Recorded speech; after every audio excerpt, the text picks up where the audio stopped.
Il n'y avait jamais eu de chiffres concernant les séries télé, puis c'est ça qui était troublant parce qu'on se disait, bon, nous autres, on a l'impression qu'il y a plusieurs séries canadiennes qui sont doublées en France. Puis pourquoi? Quand ça se passe à Montréal, quand on voit la tour de la Bourse... Puis... La suite de C'est juste de la TV. Et en tout temps, discutez télé sur Twitter avec le hashtag CJDLTV. Moi, ce que j'ai... Alors oui, je vous disais en début d'émission vous vouliez qu'on en parle, et nous aussi, on souhaitait le faire aussi du mieux qu'on peut dans les 15-20 minutes qui vont suivre, le doublage. Les émissions doublées. 54 des Québécois ne sont pas bilingues, donc parlent français et donc ont de la difficulté avec l'anglais à la télé, au cinéma et dans les séries. Nous, on va essayer de se concentrer sur la télévision. Peut-être qu'on va glisser vers le cinéma, mais pour mieux se faire suivre et comprendre. Et avec notre spécialiste, elle en fait du doublage, elle s'est penchée sur une étude. Bonjour Aline Pinsonneau et merci d'être là. Bonjour, ça fait plaisir. Elle est actrice, Aline, et fait beaucoup de doublage, donc, oui, concrètement. Et, depuis 20 ans déjà. Depuis 20 ans. Ouais. Et pour t'entendre travailler, j'ai un extrait, si tu permets. Oui. On va t'entendre, donc, dans Family Guy, tu fais Loïs, c'est bien ça? Oui, une voix magnifique. Une voix, oui? Vous allez entendre ça. Vous allez voir que c'est très différent de ce que vous venez d'entendre autour de la table. C'est parti. Brian, veux-tu de la lasagne? Ah, non merci, j'ai déjà mangé un morceau avec Rita. Mon doux, ça fait des semaines que tu sors avec Rita sans jamais nous la ramener à la maison. Quand est-ce qu'on va la rencontrer, cette charmante demoiselle? Oh, elle fait de l'ironie. Qu'est-ce que tu veux dire, que mes blondes sont jamais charmantes? Ouais, bravo, t'as tout compris. Non, c'est juste que t'as un peu tendance à fréquenter des filles qui sont, comment dire, idiotes et vulgaires. Bon, et c'est là-dessus qu'on enchaîne. C'est pas pire, hein? Tu gagnes ta vie de même. Alors oui, je m'amuse. C'est amusant, effectivement. Ah oui, puis Family Guy, c'est vraiment une série où on s'amuse beaucoup en la faisant parce que c'est totalement irrévérencieux.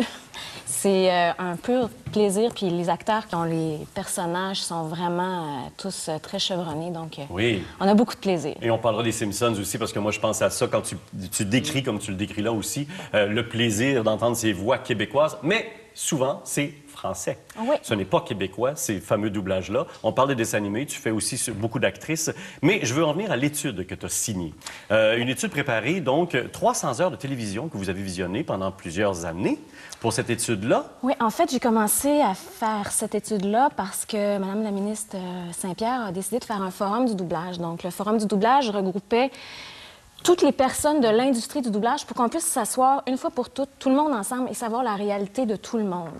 Donc, ça a été vraiment productif, ce forum-là. Et qu'est-ce qu'on constate au bout de ce forum, de cette étude-là? Bien, en fait, il n'y avait jamais eu de chiffres concernant les séries télé, puis c'est ça qui était troublant parce qu'on se disait, bon, nous autres, on a l'impression qu'il y a plusieurs séries canadiennes qui sont doublées en France. Puis pourquoi? Quand ça se passe à Montréal, quand on voit la tour de la Bourse, puis que... Pourquoi c'est pas nous? Pourquoi c'est pas notre doublage? On est capable, on est compétent, on a un doublage de qualité au Québec, vraiment, qui pourrait très facilement passer en France, parce que pour les séries télé et les DVD, nos doublages peuvent aller en France. Sont écoutables, entre guillemets, par les Français. Oui, mais en plus, mais c'est parce que en France, il y a une loi qui interdit que nos doublages aillent sur le grand écran. Mais cette loi-là ne s'applique que sur les films qui vont sur le grand écran. Parce que la discussion a souvent été les films. Oui, c'est ça. À l'époque, moi, j'étais approchée, mais c'était toujours le film et le film et le film. Alors que tu étais au ministère, toi? Oui. Okay. Et alors que la télé, il y a des programmes aussi pour encourager le doublage au Québec. Oui, mais ça, en fait, la télé, vu que ça vient au fédéral, la télé, si ça se passe plus là-bas, il fallait que les gens là-bas commencent à comprendre que nous, ici au Québec, on en fait du doublage de qualité. Il y avait des producteurs qui ne savaient même pas... Tu parles toujours des Canadiens anglais qui ne savaient même pas qu'il y avait du doublage qui se faisait au Québec. Alors... c'est absurde. Absurde. Il fallait donc, absurde. premièrement, l'étude a servi à leur faire savoir. Oui, et en plus, ça nous a donné des chiffres pour avoir une base de discussion, parce que moi, j'ai quand même visionné 710 séries différentes. Entre le 20 février 2009 et le 29 avril 2011, c'est l'échantillon que vous aviez. Exactement. Puis je me fermais les yeux, je voyais les génériques passer, parce que pour moi, c'était de voir, bon, si c'était une production canadienne, étrangère, savoir s'il y avait eu du financement canadien. Alors, sur ces 710-là, j'ai mis un petit chiffre. Il y a 275 séries qui étaient canadiennes, et sur ces 275-là, on en a doublé seulement que 62 %. OK, 62 sont doublés au Québec. Oui. Donc, il y en a 40, presque 40 qui sont doublés en France. Oui, mais ce qui est encore plus aberrant pour nous, c'est qu'il y a des séries canadiennes qui sont totalement produites ici, là, on ne parle pas de coproduction ou ça, et qui ont du financement canadien à hauteur de plusieurs millions de dollars pour les séries et qui sont doublées en France. Donc, ça serait l'exigence. Ben, Là, vous avez la ça preuve de serait- dire qu'il faudra avoir une Oui, c'est ça. exigence. Comme dit Lisa, vous avez les outils. Maintenant, on verra la suite de cette voilà. étude-là. Ouais, Parlons c'est maintenant ça. du constat présent, de ce qu'on a dans nos oreilles et dans nos yeux, Oui. forcément, à la télé. Il n'y a pas beaucoup de sous-titrage au Québec. C'est quelque chose de social. On n'est pas capable de supporter le sous-titre facilement au Québec, alors que dans d'autres Oui. pays, c'est un choix. Oui, tout à fait. Alors, ici, il n'y en a effectivement. pas. Donc, il Non, faut doubler. je pense qu'on a été habitués à recevoir les films doublés depuis plusieurs années. Il y a aussi le fait qu'il y a des études qui ont été faites, pas ici, mais en France. Et le pourcentage d'auditoire baisse automatiquement de 30 lorsqu'on a un sous-titrage. Il y a eu un récent sondage qui a été fait comme quoi 49 des Québécois sont analphabètes.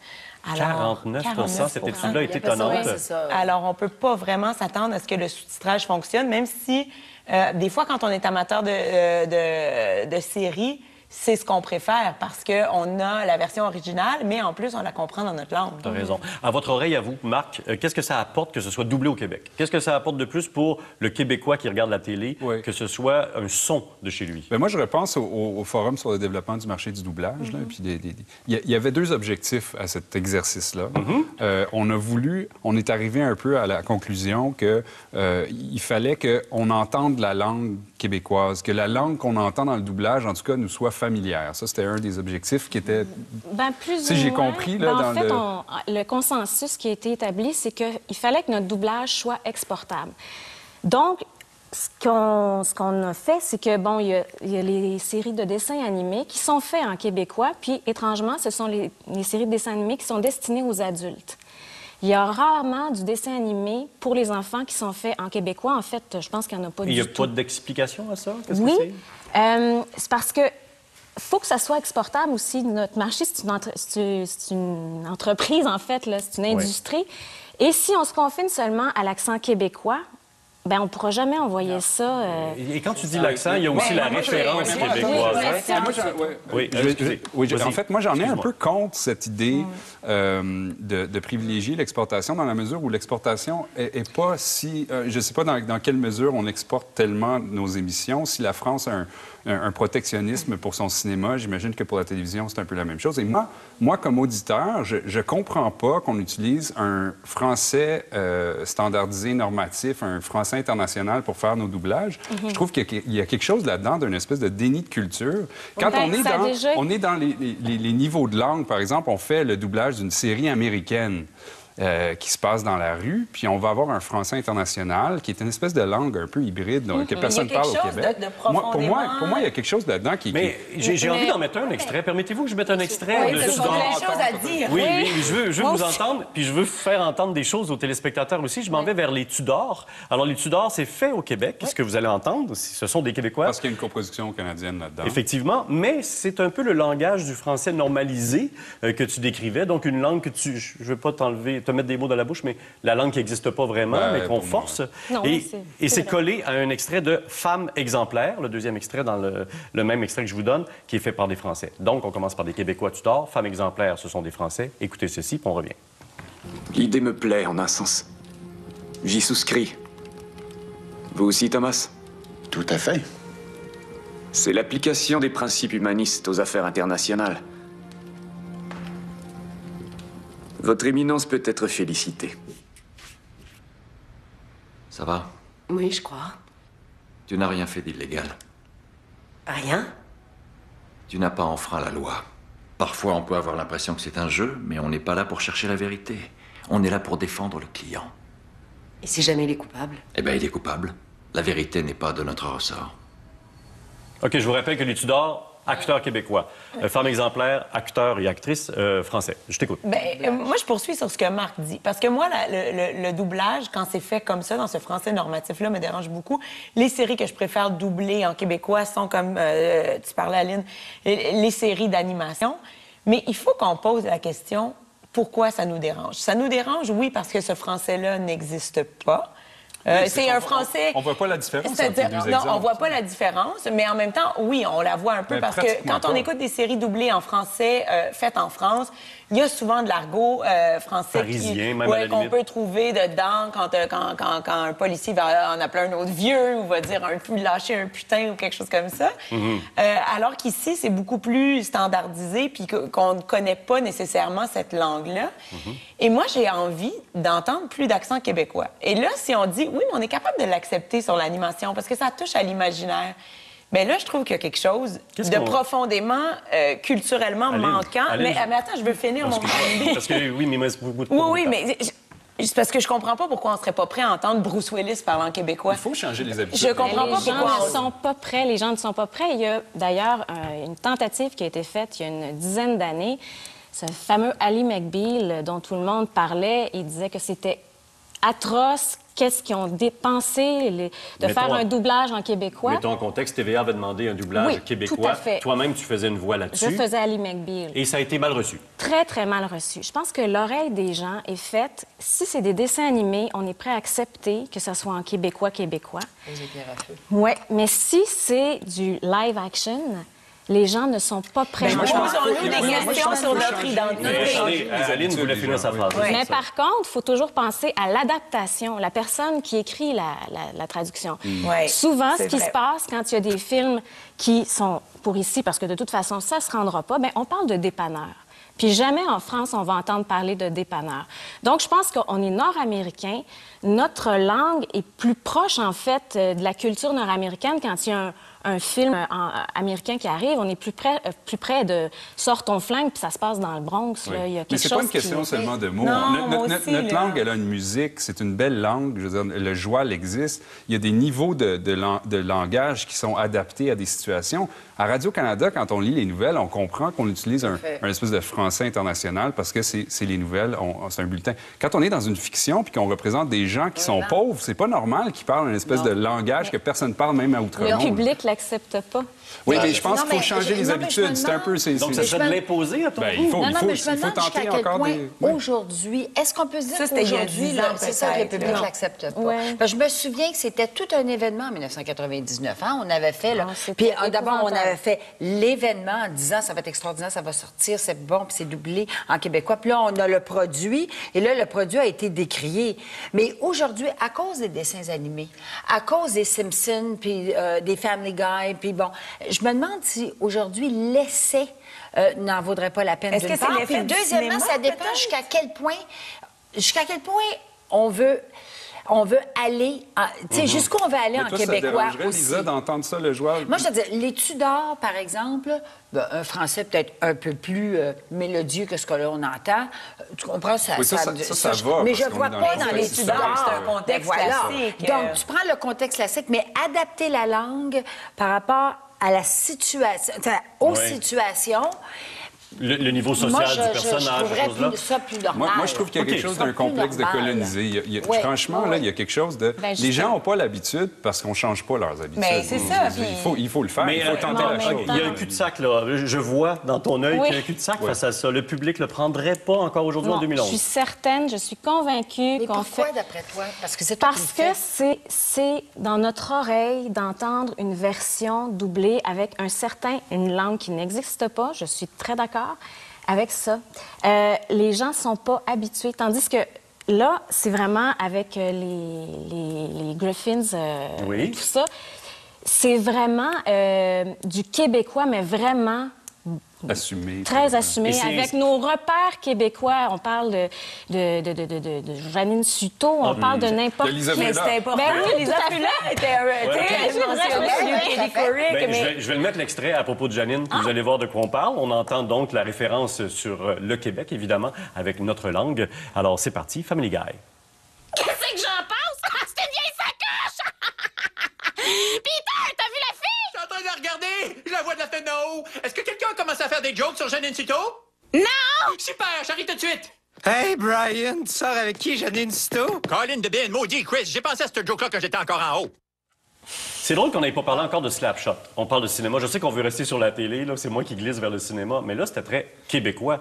Ça marchait à notre oreille, Slapshot? C'était-tu ça marchait, mais ça a été... Oui, exactement. Oui, c'est Anne-Marie qui a raison de dire, dans le fond, on accepte cet accent-là quand on parle de ploucs puis de gens qui n'ont pas de bon sens puis qui se battent dans les... Mais on n'est pas capable d'imaginer qu'une Ali McBeal parle québécois. Moi, ça me dérange, là.